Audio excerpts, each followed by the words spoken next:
She is a digital marketing specialist who can spin the meanest website around. And he's host of the TV show Buzz, which features nonprofit organizations receiving marketing makeovers. Here on Buzz for Good, we talk all things nonprofit, the people they serve and the good they do. And we talk to creative professionals and provide marketing tips and tools to help your nonprofit achieve more. That's right. Buzz!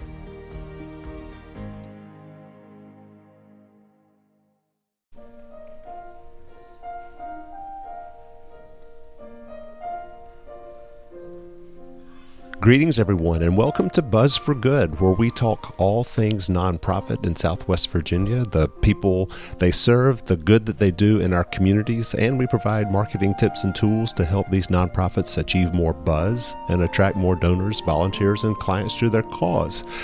Before we get too far into today's show, I want to extend a happy Mother's Day to all mothers out there in our listening audience. And for today's show, it's going to be a Mother's Day themed episode where we interview and talk to two great organizations that are involved with mothers. One is Huddle Up Moms, an organization that I just recently found out about and had a wonderful conversation with their Director of Community Outreach that I'll be sharing with you later on in today's show. And we will look back on an episode that we did on our TV show Buzz back in 2021 featuring Blue Ridge Women's Center and the great work that they do in support of mothers. So please stay tuned for those. Speaking of mothers, we're going to be hearing some selections from the recent Roanoke Valley Children's Choir Spring Concert throughout today's show. Such as this selection here that you're hearing, When I Grow Up. Seems very appropriate considering Mother's Day weekend. So you'll be able to enjoy some selections from them throughout the episode. If you want to stay connected with us throughout the week, please reach out to us through our website, buzzforgood.com. That's buzz, B-U-Z-Z, 4 good.com. You can also find us on social media at Buzz for Good. And I want to thank our sponsors, Partners in Financial Planning, a Southwest Virginia-based financial management firm, partnersinfinancialplanning.com, and Freedom First Credit Union, where people bank for good, freedomfirst.com. And before we continue with the rest of the show, I'll allow you just some time to enjoy When I Grow Up by the Roanoke Valley Children's Choir.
All right. So beautiful concert that was held about a month ago by the Roanoke Valley Children's Choir. And we'll have a couple more selections from that concert later on in today's show. Now, in honor and appreciation of all mothers out there for our Mother's Day weekend special Buzz for Good episode, I recently had a conversation with Kim Butterfield, the Director of Community Outreach for Huddle Up Moms. That's Huddle, Huddle, as in like we're all in this together, Huddle Up Moms. The website is huddleupmoms.org. And here is what they are all about. Well, Kim Butterfield, Director of Community Outreach for Huddle Up Moms. Thank you so much for joining me here on Buzz for Good. Thanks so much for having me. Yeah, so Huddle Up Moms, first of all, what a great name for a nonprofit that is created to help mothers of all backgrounds and all different, walks of life. How did the organization first come into being? Well, we began because of an event that happened in 2019 called the Southwestern Virginia Mom Expo. And this was an initiative that came out of Virginia Tech, actually.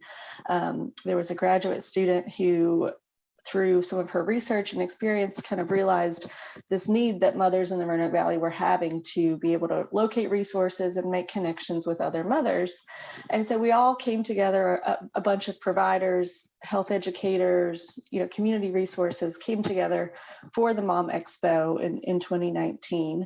And through that experience, we really, it was great to serve the moms, but what we realized is all of these providers in the same room for the first time, really focused on moms, started having these conversations about services and, oh, I didn't know you did that, and we offer this, and can you refer people over here, and started building this really wonderful network of maternal health providers that was so exciting. We thought, we can't let it end with this one day.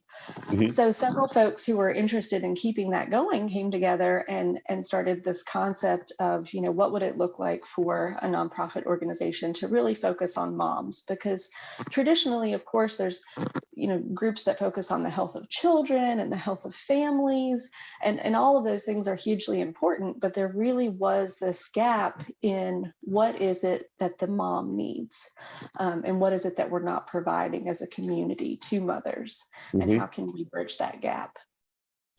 How cool is that? So we're going to dive into that. So a little bit about kind of maybe what attracted me to want to feature Huddle Up Moms. Yes, it's Mother's Day, and so it's the time of year when we do celebrate moms. But way back in the day when our first child was born, we have 3 daughters, and when our first was born back in 2000, I was the one who quit my job and was the stay-at-home dad. And well, thanks. But what I found about that experience was that, I would get this kind of like pat on the back for, being the one who stays at home. And it was a pat on the back, though, that I don't know if moms necessarily would get by making the same choice. It just made sense for our family, for me to be the one. My wife has the better paying job, and it just worked out like that was the better decision, but here I am, I'm getting a pat on the back just for basically having not killed our daughters over the course of the day, whereas moms seem to be judged by whether the kids were how they looked, and that they were all involved in the appropriate activities, and on and on and on. And I've always found that very unfair. Yeah, we talk a lot about that in our programs and events and communications. There's sort of this invisibility in motherhood, right? You think about a mom who has a baby, and people say, oh, can I come see the baby? Can I come hold the baby? Is the baby eating? Is the baby sleeping? And it's becoming more common, but it's traditionally been pretty rare for people to say, how's mom? Is mom sleeping? Has mom eaten? Does mom need a shower? The answer is yes. she does. And there is that. And I think traditionally too, women were in situations where they had their mothers, their grandmothers, their sisters, their aunts, and you had more of that network, that you really were not mothering alone, and you had people to ask questions and to help guide you, to know. We always say motherhood doesn't come with a set of instructions, and really just the way that modern life is today, that's not what most moms have now. Many of us are in communities where our families are very far away. We may have had good friends in college, but moved to a new place, it's hard to make friends as an adult.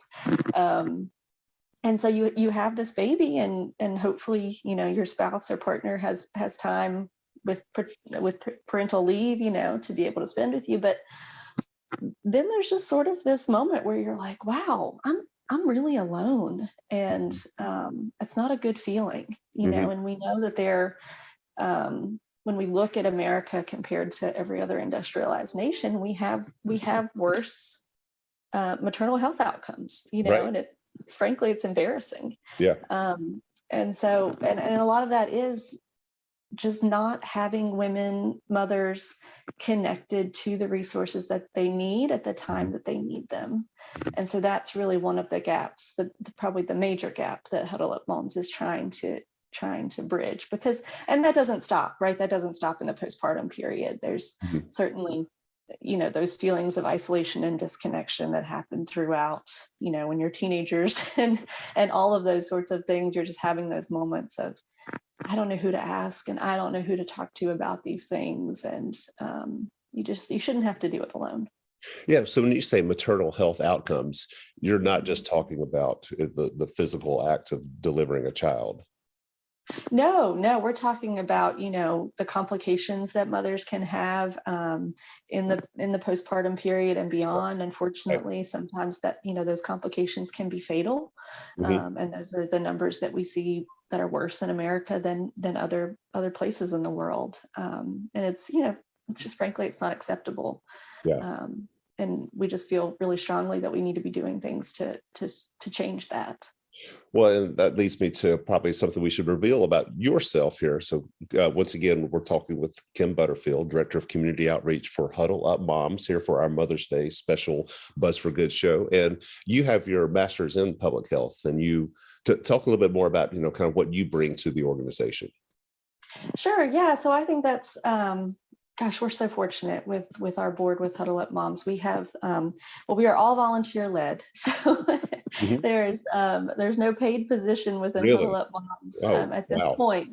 But we hope one day, right? We hope to build that capacity. But it's a really unique team. Everyone coming to the table really brings, many of us have either, a health education or a clinical background, or some sort of skill that really supports this work. So yes, I have my master's of public health and have been a health educator in the community for the last 6 or 7 years or so. And so that really, when I came to that Mom Expo, I was coming to the table as a health educator and someone who worked frequently with moms of young children, talking about nutrition, wellness, disease prevention, things like that. And so that was my role. And in this community outreach role, really my background connected to nonprofits and government agencies allows me to kind of help us navigate some of the partnerships and things that are so important, because one of our big points with Huddle Up Moms is we're not here to recreate any kind of service that anyone is already providing. We're really trying to be a conduit for connection and make it easier for moms to navigate the resources that exist. And when we see gaps and we see holes in service, certainly we want to do our part if possible to fill those gaps. But it's really about creating that network of support around moms. And so founded in 2019, right? I mean, which was, almost we're about to enter a pandemic at that point. When I can't imagine the last 2 years, the need for your services has probably grown exponentially. Yes. But before we get to the pandemic time, talk about what were the services that you were providing and the connections that you were providing before the pandemic. So sort of our first thing that we wanted to do is really, like I said, we have 3 pillars. So we talk about empowering mothers through education, connection, and support. So a lot of the things that we initially tried to do was the education and connection piece. So we would offer small events with guest speakers, bringing in healthcare providers, service providers on different topics. One of our big first events, which was really wonderful, was in collaboration with Hoot and Holler, which I'm sure you're familiar with. But Lee, who runs that initiative, she was so supportive, and of course she's a mother herself, and she helped us to put together a mother-themed Hoot and Holler, and it was an opportunity for women to come to 5 Points Music Sanctuary and tell their motherhood stories. And so we had birth stories, we had stories about adopting children, raising teenagers. I mean, it was just a beautiful night, and that was in November of 2019. We had over 100 women show up for our first big public event, which was just fabulous. Had a great time. Of course, kind of simmered down a little bit going into the holidays, and then 2020 hit, and we were about to have another large event in March, the week that the state and the country shut down, focused on self-care for moms. And we had all of these wonderful vendors and partners who were going to come out and have this evening that moms could come and learn about these different services and resources. And of course, we had to cancel that event because everything was shutting down. But yes, the pandemic has been certainly demonstrated in a lot of ways the challenges of how our community often does not support moms. And so, we know for women leaving the workforce during the pandemic to stay home and care for children because there simply weren't any other options, the stress of trying to work from home if you were still working and trying to, virtual school your children and manage the stress of being in a pandemic. I mean, it's been so much for everyone, but certainly a particular workload for mothers. Right. So how have you helped mothers navigate this time? Sure. So one of the Motherhood Expo that sort of began this idea, we've kept with that, and we now offer an annual resource summit. Okay. So we had been planning to do that in 2020 and have that be in person. Of course, we had to shift and do that online. It was challenging because, that was the summer of 2020. Everybody was still trying to figure out how do you create engaging experiences online. Yep. But it was really powerful. And that year we had chosen to focus specifically on pregnancy and the postpartum period, which ended up being really great because for women who were at home and were pregnant in the midst of this pandemic, we know there were a lot of moms who were going to doctor's appointments. They weren't able to bring their partner or their spouse or their support person with them to those ultrasounds, to those clinic visits. And that was very stressful. People not knowing if their spouse or partner was going to be able to be in the delivery room. There was a lot of unknown at that point. And so being able to offer that virtually was wonderful because we had OBGYNs, we had all sorts of lactation consultants and doulas and folks who were there that day on Zoom that women could go in and, join different breakout rooms and learn about those different resources. So it really was the best we could possibly offer at the moment for those moms who were sitting at home, either pregnant or recently have given birth. So that was great. In 2021, last year, we were able to offer the summit again in person. The numbers were pretty good. In July of last year, we were able to do that in person on a small scale. We tried to be really safe and have limited attendance and lots of things outside, and that was wonderful. And then this year, we are having our event, and we hope it's bigger and better than ever. We are partnering with the Virginia Tech Carilion School of Medicine and Fralin Biomedical Research Institute. They have generously donated their space to us for Saturday, June 4th. So it's a huge venue. We're able to accommodate lots of moms to attend that. And just wonderful lineup of speakers, experts, local moms who are, amazing professionals and volunteers in their community and who are coming out to tell their stories and share their advice. Businesses have turned out in an amazing way this year in terms of door prizes and raffle prizes and just providing incredible, gifts to moms who are going to be in attendance, and the same with restaurants who are donating some delicious food, lots of coffee. It's just going to be a really great day for moms to come out and just spend some time on themselves. We are providing childcare thanks to the Mind Lab at Fralin. And so we're going to be providing that. So you can come if you don't have a babysitter. We've got a babysitter there for you. But we've really tried in every way to make it a really inviting and empowering day. How wonderful. So that's Saturday, June the 4th. And Yes. to find out more information about that event, and I assume to register for it, you would go to your website, Yes, huddleupmoms.org, and you can find. huddleupmoms.org. Okay. Yes, yes, and it is a free event, but we do appreciate folks registering so that we know how many people to expect. Right. And what's the name of the event? So this year, it's always the Women's Resource Summit, but our kind of theme and title this year is Be Her Village, Navigating Motherhood. Lovely. Lovely. Well, once again, we're talking with Kim Butterfield, Director of Community Outreach for Huddle Up Moms. And to find out more information about their June 4th with Women's Summit, go to their website, huddleupmoms.org. You know, speaking of your website, so I'm looking there and I'm seeing all the different groups that you offer support for.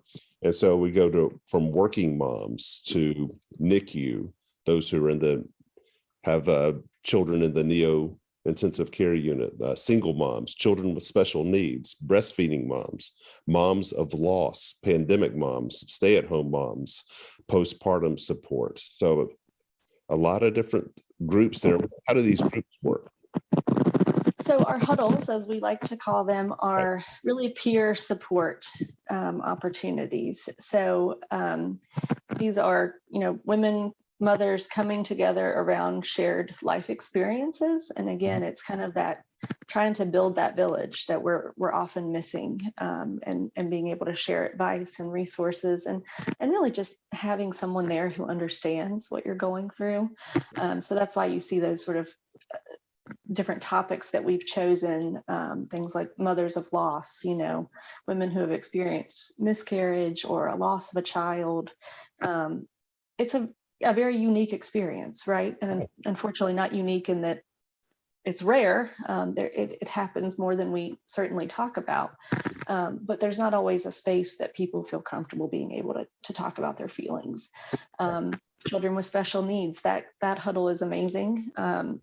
They're wonderful to share resources to help moms work through, a mom who has already helped her child and advocated for her child through, the public school system and the resources that they need. She's an invaluable resource to a mom who's just starting that journey. Mm-hmm. And so that's what we're really trying to do is how do we share this communal knowledge? These primarily work through our Facebook groups, or at least they have for the last 2 years as we've needed to be virtual. Right. So frequently the huddles have been meeting via Zoom or online. In the last few months, we've been fortunate that they've been able to physically come together more so. And so most of them are meeting in person at least once a month, some of them twice a month or more.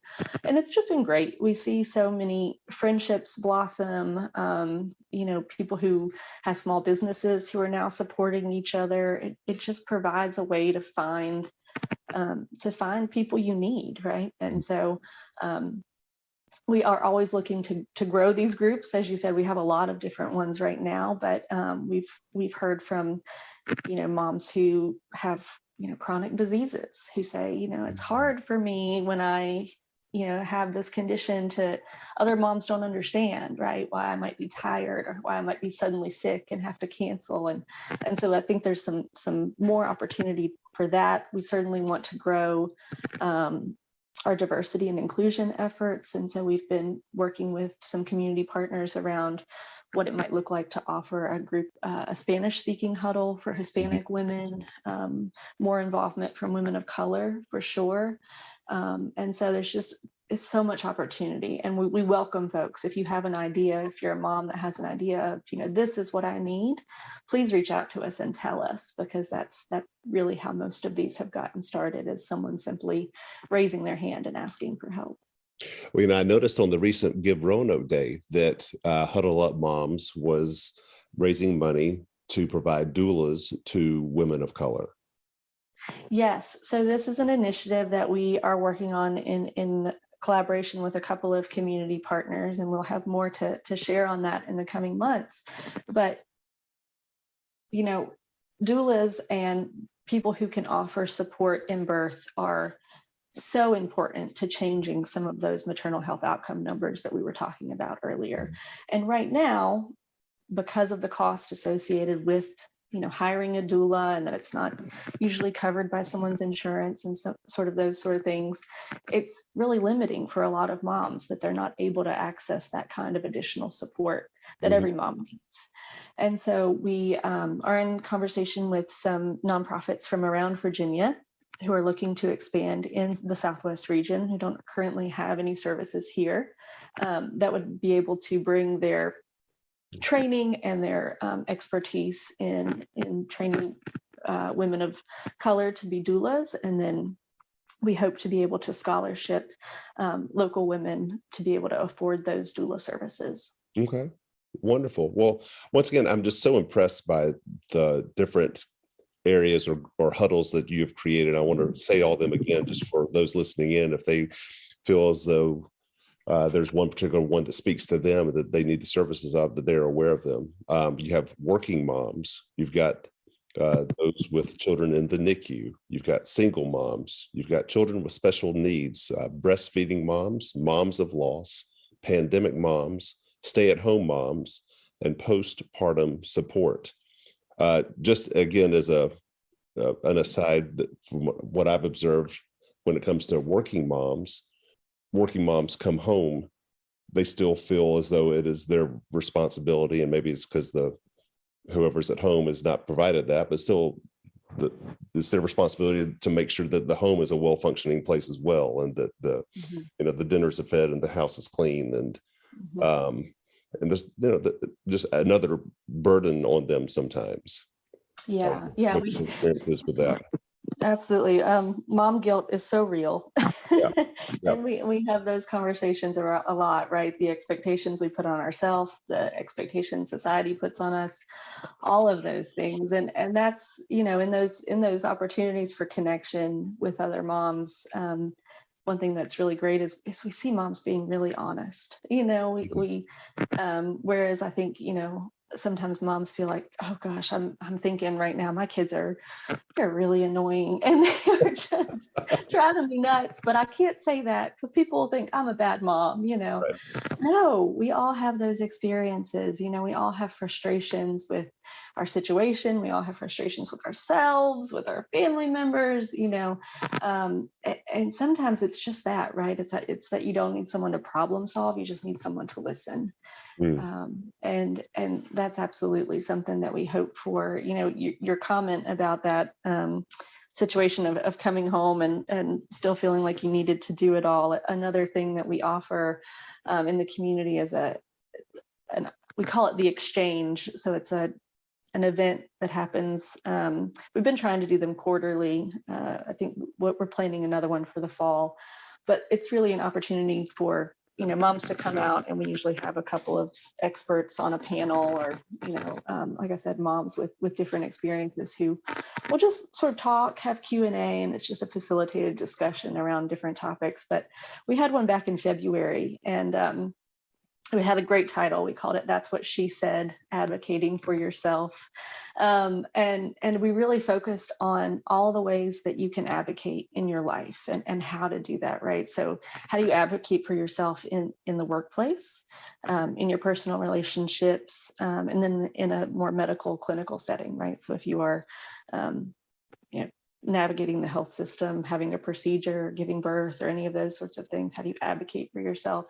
And that was a great night, just having doctors, doulas, professional moms up on stage, just sharing, this is how I went in and I asked, for a raise, and I expressed what I needed to my supervisor. And this is how I navigated a conversation with my spouse about not feeling supported and not feeling like, we had it all together in balance at home.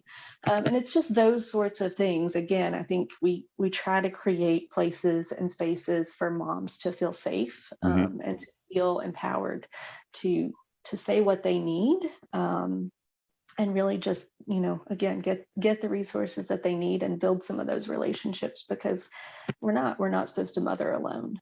Yeah. Well, once again, for those tuning in, I'm talking with Kim Butterfield, Director of Community Outreach for Huddle Up Moms. And for more information about Huddle Up Moms, you go to their website, huddleupmoms.org. They're also on Facebook and other social media. I think I'm on safe ground when I say that moms would probably have a better time if the men in their lives were more supportive in various forms or fashions. Um, what is the biggest complaint that you hear about men and how they could be more helpful to for moms in the world? I feel like this is a trap, Michael. It is not. No. I don't know that we don't focus a whole lot on, anything specific to men or spouses. Certainly that's part of the conversation. I think the bigger conversations that we have, I think are more around the systems and structures in our community that don't support mothers the way we should. We were having a conversation earlier this week. We've been doing a lot of just sort of discovery conversations with other nonprofits to see how we can collaborate and work together. And one of the things that came up is, for a mom who walks into a restaurant and she has a baby she needs to change. She walks into the bathroom, there's no changing table, right? Frequently, there's no changing table in the women's room. Almost always, there's no changing table in the men's room, right? So, I think about my husband. He's a very involved dad, and he almost always changed our children's diapers. And he would get so mad when he walked into a men's room, and I'm not laying the baby on this floor, and certainly, please don't, especially in the men's room. Yes. But it's those things, and people think, oh, that's a little thing, but is it? Because do you feel welcome? Do you feel seen? Do you feel valued when you're just trying to take care of this child that you've brought into this life, and there's just not the basic necessities? And so we have those conversations a lot. What would it look like, right, if the Roanoke Valley and the NRV were more welcoming to parents? What would it look like if more businesses thought critically about their paternal leave policies and their supports for parents? And certainly we know we're all in a childcare crisis. Every mom we talk to, is on 2 or 3 waiting lists for a year out just to get an infant into care. And so those are, conversations that we hope that Huddle Up Moms can also help advocate for, some of those big system level changes, and just bringing awareness to it. And we were having that baby changing conversation with someone the other day, and she said, "Oh my gosh, I don't think we have changing tables in this building." She said, "I never thought of it. I just never thought of it." Well, I'll take it one step, beyond all that, or many steps beyond all that. We're in the midst of this big, debate right now, and I'm going to make a hard left turn here, but with Roe v. Wade and abortion services, and the pro-life movement has obviously been, really strong against abortion. But I would be one to say, let's provide with paid maternal leave and paternal leave after a child is born.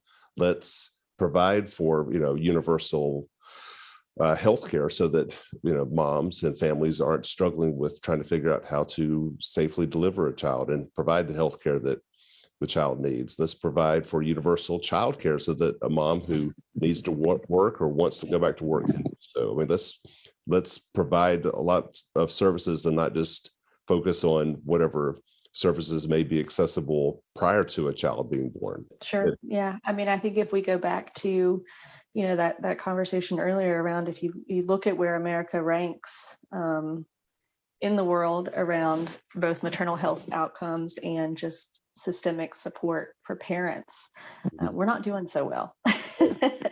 And, there's been some strides, there a few years ago, Virginia, for state employees at least, made paternal leave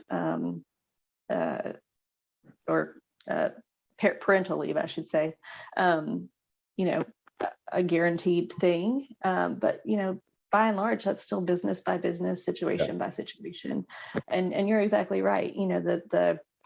Oh gosh, I saw a great infographic the other day. I was talking about, the number of number of times a woman is seen when she's pregnant at a doctor's office, and then you're seen one time in the 6 months following giving birth. It's so Right. lopsided. That, like you said, the systemic supports for parents and families, and again, I think that's another place where the pandemic has really laid those weaknesses bare and Mhm. really shown to our entire country, we have to figure something out, right? And we know the birth rate's going down. People are not having children, and lots of people will say, gosh, can you blame them? Yeah, right. But we have to address these things as a country, and again, I think really focusing on moms and parents generally, but Mhm. how can we be more supportive, and what is it that people truly need to be successful? Yeah. Yeah. Well, what is you have the summit coming up on June the 4th. And for more information about that for moms, go to huddleupmoms.org. What other things are happening in the future that you want the community to know about? Yeah, so we are going to have another exchange event in the summer, or I'm sorry, in the fall, and then we are also in the works for a big fundraising effort in September that is Taco Fest, and that's Mhm. going to be downtown in Elmwood Park, Okay. and that is going to be a fundraiser for Huddle Up Moms. We're really excited, have some great community partners lending their support. But we are looking forward to that. So more to come on Taco Fest. But just Taco know, Fest. Roanoke we have a strawberry fest and a bacon fest and all these things, and we thought, gosh, we love tacos. Let's do a taco fest and really celebrate all of the delicious food that the Roanoke Valley has to offer, while also supporting some of the initiatives that we're working on. Okay. Programmatically, one small pilot that we're launching right now, and I wanted to mention that because May is Preeclampsia Awareness Month. Hmm. We received a small grant a few months ago to create this program that we call Moms Under Pressure. So when we talk about those health outcomes for moms, preeclampsia is a condition that can be really dangerous to moms and to children. And requires women to very closely monitor their blood pressure, and which is sometimes hard to do, especially Yeah. if you do not have the proper access to that. So this grant and this program that we're piloting right now is providing 50 blood pressure cuff kits to moms, at-risk moms in the community, and we're working through some of our local health system partners to be able to access those moms. But we're providing a kit to go home with the mothers, along with education about their condition and resources. And that's really exciting. We're going to be talking about that May 20th. We're partnering with the American Heart Association for their Go Red luncheon. So we encourage everyone, if you haven't gotten your tickets for the Go Red luncheon, please do that. Our executive director, Dr. Jacqueline Nunziato, is going to be the keynote speaker that day. And Jacqueline is very well known and very knowledgeable about the fourth trimester, so the postpartum period for moms. She speaks locally across the state and across the nation on that topic. So she's going to be the keynote speaker that day, and we're going to be talking a little bit about moms under pressure. But that's a really exciting one for us to be able to directly reach moms that we know are at risk for adverse health outcomes, and really get them connected with some of the supports that Huddle Up Moms and our partners offer. Outstanding. Well, Kim Butterfield, once again, Director of Community Outreach for Huddle Up Moms. Thank you so much for taking the time to come talk to us here on Buzz for Good about Huddle Up Moms. And for more information about Huddle Up Moms, please visit their website, huddleupmoms.org. And they're also on Facebook and Instagram and Pinterest and YouTube. So, Kim, thank you so much. Thank you, Michael. This has been a real pleasure. And happy Mother's Day. Thank you.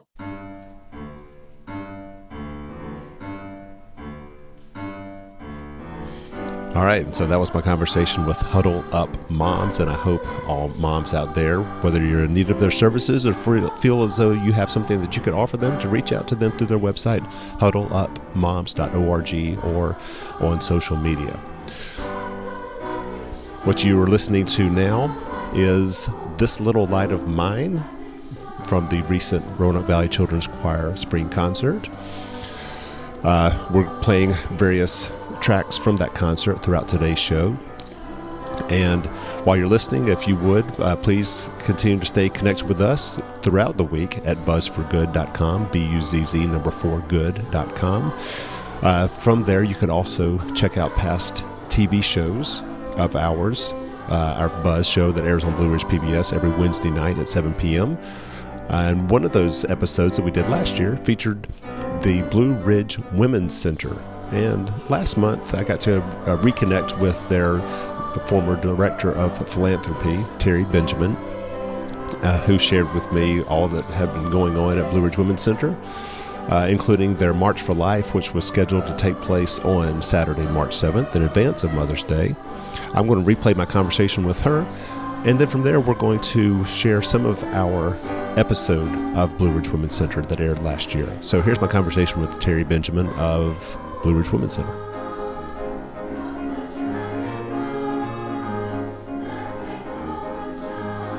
All right. Well, it is my privilege to be here with Terry Benjamin, former development director and current ambassador for Blue Ridge Women's Center. Terry, great to see you again. It's good to see you, Michael. Yeah, so of course last year we had this wonderful episode featuring Blue Ridge Women's Center on Buzz.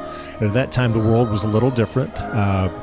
There was your traditional annual campaign was a bottle campaign where everybody puts in change into these baby bottles that are scattered throughout the Roanoke Valley. Couldn't do that last year. We tried to do a radio campaign to help make that happen, but it's good to have the bottle campaign back in action. We had that at our church recently, and it was great to see all the support that you guys are getting. What is the Blue Ridge Women's Center? Well, the Blue Ridge Women's Center is a center for women to go to when they find themselves in an unexpected pregnancy. Right. We've been around for over 30 years now. And really what we really want to try and do is just help her know all of her choices before she decides. Yeah. You know, give her the truth of her choices and help her have a safe place to come, no judgment, confidential, so that she can really just to talk to someone. And I'm sure that she has many questions that she can get those answered before she makes a decision. Because no matter what she decides, it's tough. Yeah. It's hard. I think sometimes that's what gets lost in the conversations around unexpected, unplanned pregnancies. It's just the anxiety that absolutely a lot of women must feel in that situation. And just the uncertainty, Yeah. you know, especially, you know, what we came through the last 2 years, just, well, what does that mean? You know, can I have a baby now? And just for her to be able to have a safe place, really and truly, to just answer all of her questions, right, and know that she's not going to be judged. Yeah. And that's really what our mission is, is for her.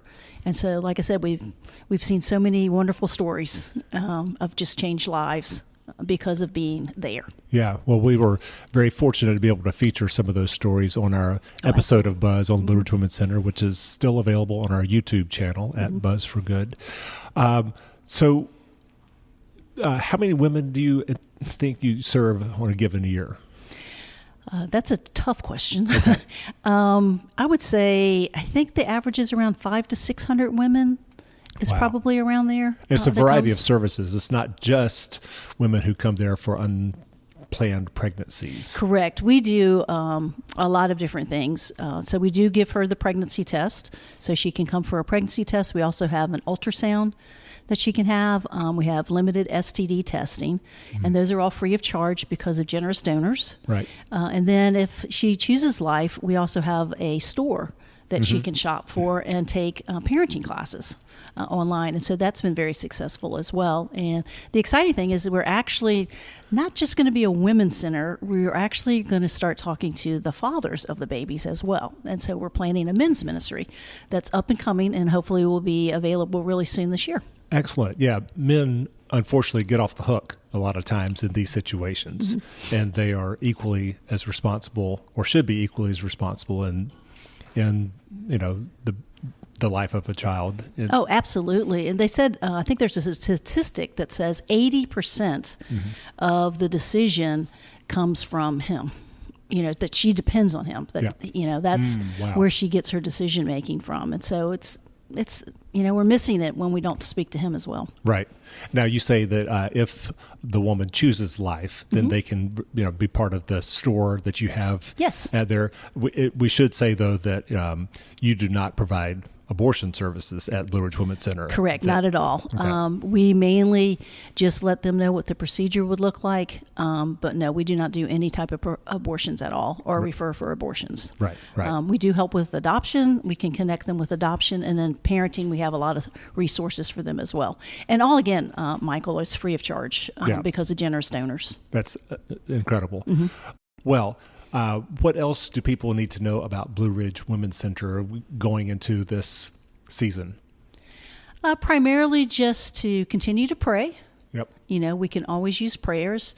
Hopefully you've seen our billboards around town, and just really, just like, I used to work there, but now I'm just an ambassador, and you can be an ambassador too. Just let women know that there's a place they can go to talk if they find themselves in an unplanned pregnancy. I think that's the key. And so that's how most people can help, is just be an ambassador. Great. Well, Terry, good to see you again. Thanks so much, and good luck with the walk. Thanks so much, Michael. Appreciate it. All right, and that was my conversation with Terry Benjamin. And from here, we're going to segue into an encore presentation, if you will, of the Buzz episode that we did last year that aired on Blue Ridge PBS featuring Blue Ridge Women's Center.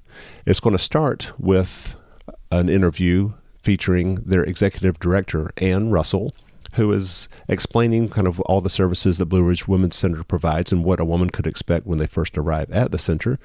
And then from there, it's going to interview some of the people whom they have served. I hope you will enjoy their reflections on the services that they received at Blue Ridge Women's Center. When a woman walks into Blue Ridge Women's Center, she's going to be greeted by one of our friendly staff members who will have her fill out some paperwork, then maybe go give a urine specimen for pregnancy tests. One of our client advocates will then take her back into a counseling room and talk with her about her feelings about her pregnancy, what she may be considering for her pregnancy. Does she feel any stressors in her life? What are the pressures in her life? My name is Clarissa Anderson, and this is Evelyn, my daughter, 17 months old. Her father and I had been together in a very toxic relationship for about 12 years on and off, and she was unexpected, and I decided when I found out that I was pregnant with her that I did not want to raise her in that environment. And then we would have one of our nurses come in and give her the results of her pregnancy test, talk to her about miscarriage, ectopic pregnancies, any sort of issues that she may be having right then and there, and then would schedule her for an ultrasound if she's had a positive pregnancy test.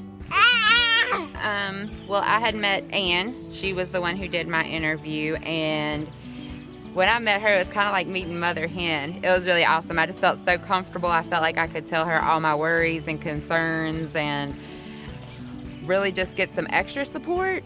It's one thing to have like family supporting you, but it was something different to be able to walk into a building that is just meant for helping women that were in my situation, knowing that there was like a whole team of people there who just decided that they wanted to do this. And to me, that was really awesome.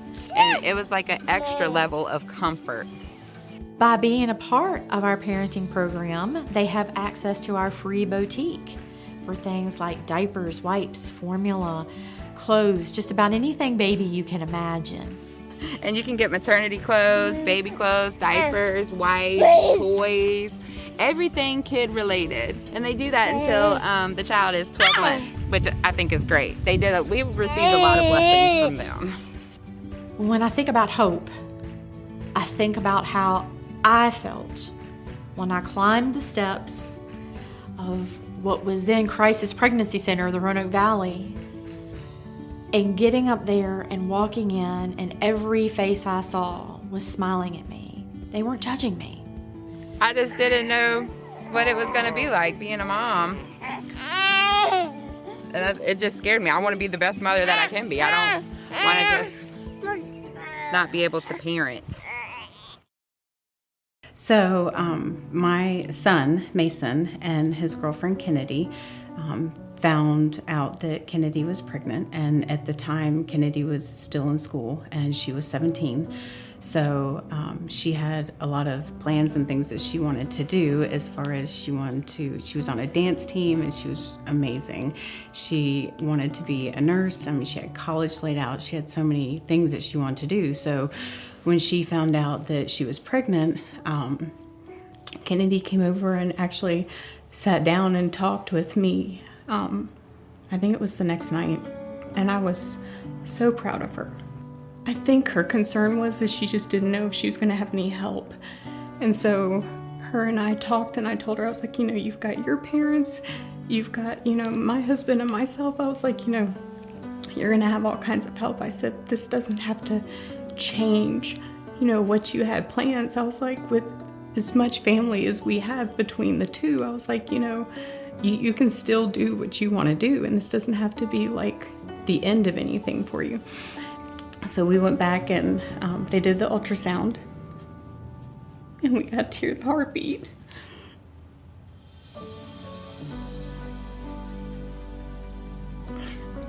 And I think that made a difference for Kennedy. She went home and she talked to Mason, and they decided that they wanted to proceed and go ahead and keep going and have the baby. And I was so ecstatic. And I was like, it's not going to be an easy thing. I said, by any means. I was a young mom and had kids when I was 18, so it was like, I know what you've got ahead of you. I said, and it's not going to be easy, but it's not impossible. Now we have Tegan, and she was born June of 2019. So she will be 2 soon, and she's got blonde hair and blue eyes and a personality like none other. So, and Kennedy is she's working full-time now. She graduated, I'm pretty sure she graduated with honors. She's taking college classes, and she's working full-time, and my son's working full-time, and they're engaged. And so Tegan has way too many people to spoil her. So I mean, it's just amazing. Like, I've always loved the Blue Ridge Women's Center, and I've done, the baby bottle campaigns. My church has helped with supporting the Women's Center, and I've gone on like the Walks for Life, and I was like, I've done all of those things. But when it's sitting in your living room, it's just a whole different story. I mean, Kennedy was just amazing. And to have all of this stuff going on and to just feel like it's over. And then to have the strength to say, you know what, I can do this. And every time I look at Tegan, I have 4 grandbabies. 3 of them are boys, and then there's Tegan. And Tegan is always going to be a little bit special because she might not have been here. So I wouldn't trade her for the world.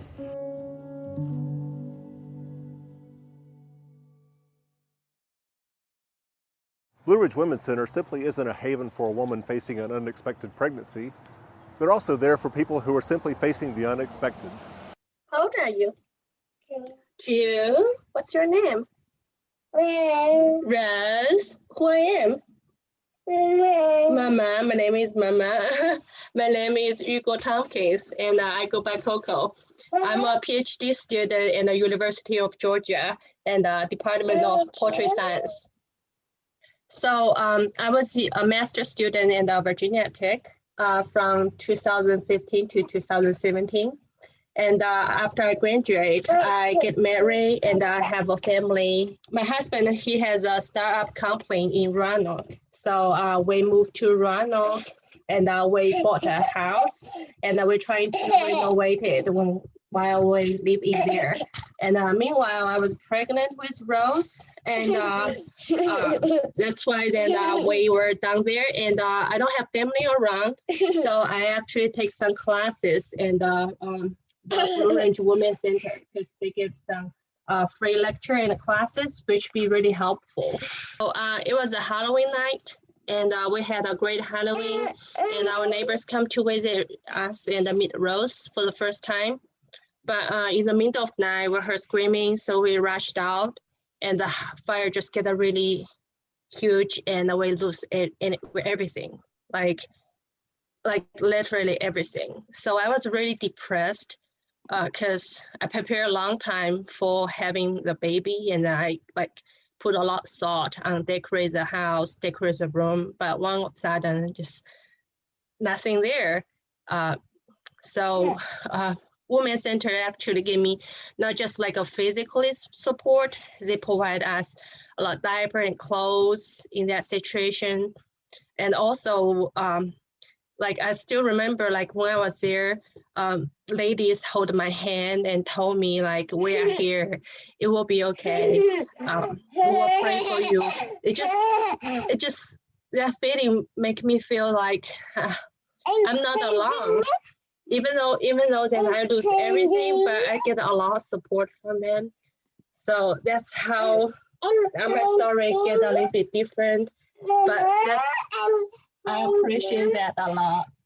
Wow. And this was 2 weeks after you delivered Rose. Yes, she was a baby. Wow. Nice to meet you. Nice to meet you too. Say bye-bye, Rose. Bye-bye. Bye-bye, Rose. Bye-bye, Michael. I hope you have a good one. You too. Thank you.